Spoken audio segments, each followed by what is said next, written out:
WorldDenver talks today with Larry Diamond, Senior Fellow at the Hoover Institution and the Freeman Spogli Institute for International Studies at Stanford University, where he directs the Center on Democracy, Development, and the Rule of Law.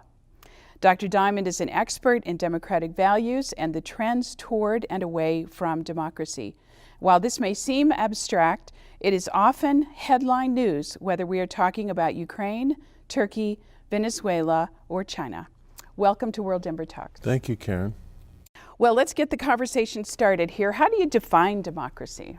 Well, I define it with two kinds of levels or thresholds. The first is electoral democracy, which is simply a system in which people can choose their leaders and replace their leaders in free and fair elections, and elections that really count, that confer the power to rule. A liberal democracy is something more, and that's a democracy in which people have deeper freedoms of speech, of assembly, of organization, of movement, of conscience, and a rule of law that ensures people's rights, that restrains executives and others from abusing power, that controls corruption. Liberal democracy has accountability, transparency, good governance. So we find that liberal democracies are more stable and resilient than merely electoral ones. And what is your perspective on the global state of democracy around the world and its immediate future prospects? For the last 8 years, Freedom House, which is based in New York and Washington, and assesses the levels of political rights and civil liberties around the world each year. For each of the last 8 years, Freedom House has found that more countries have been declining in their levels of freedom than gaining. And I think there's a considerable amount of other evidence to suggest that we've been in a mild recession of freedom and democracy in the world for about the last 8 to 10 years. But there are other democratic success stories in the world that don't get as much attention: Poland, Chile, Korea, South Korea, Taiwan, and so on. If you look, as I do, at public opinion surveys of attitudes and values toward democracy, you see in almost every region of the world a very broad and resilient aspiration to live in democracy, to have accountable government, to have restraint of the power of the executive and a rule of law. So what we need to do is make democracy work better where it's been introduced and is very unstable. Build up the capacity in civil society to monitor what government does and to mobilize citizens to assert their interests peacefully and respectfully in terms of their differences with other citizens and other political parties, to build up and professionalize the institutions of democracy, legislatures, political parties, executive bureaucracies, certainly judiciaries and criminal justice systems, and to gradually improve the economic capacity of democracies, both in terms of their policy structure and their implementation structure, so that they can deliver not only the political goods that people clearly want of honest, transparent, and professional government, but in addition, the economic progress and social improvement that people are looking for. How closely is today's democracy tied to capitalism and free markets? In other words, if a country were able to produce broad economic gains, such as China has, would that be any kind of substitute for political rights? I mean, how do you trade those two things off against Well, I think you have to distinguish between the economic system of capitalism as predominantly private ownership of the means of production and the political system that interacts or regulates with capitalism.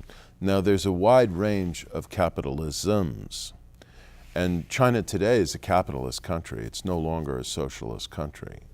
There's still a heavy overhang of state-owned enterprises, and I think the Chinese government realizes those need to be phased out if China is going to move to the next generation of economic growth and sustainability.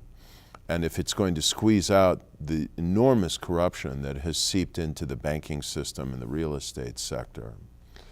But it's very hard to imagine at this point a socialist country with state ownership of the means of production, first of all, generating the kind of economic growth that would sustain a democracy, and second of all, being consistent with democracy just in political theory, because where you have state ownership of the means of production, you have such an overawing, overwhelming state sector that there's no room for civil society and for the freedoms that we take for granted in democracy, one of which I think, frankly, is the right to own and dispose of private property. And it's very clear that democracy requires some significant degree, I'd say dominant degree, of private ownership of the means of production. That is capitalism, and fairly vigorous capitalism that's protected by a strong rule of law for property rights.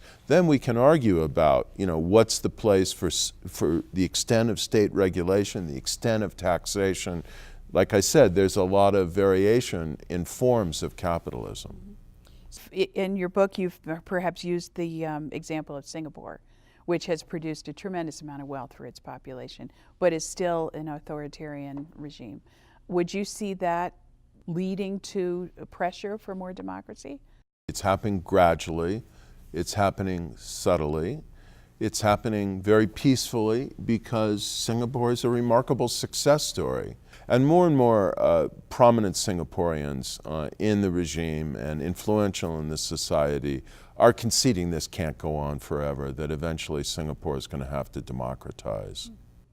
Now, we're here in the middle of the Ukraine crisis. What's your perspective on what may happen in Ukraine in the coming days and weeks? I think the likely scenario is that Russia will simply swallow Crimea and stop there and judge that the costs of going further are too great, but it's an extremely volatile situation. The most important thing to understand, Karen, is that the Russian intervention in Ukraine and its military takeover of Crimea was made possible because of the political disarray in Ukraine that did not start with the resistance against President Yanukovych's deepening corruption and authoritarianism, that started instead years before when the leaders who were democratically elected in the election that was validated by the Orange Revolution then discredited themselves and governed very badly and divided the democratic forces in the country and divided the country with their squabbling, their short-term interests, and their own political corruption and poor and ineffective management of the economy.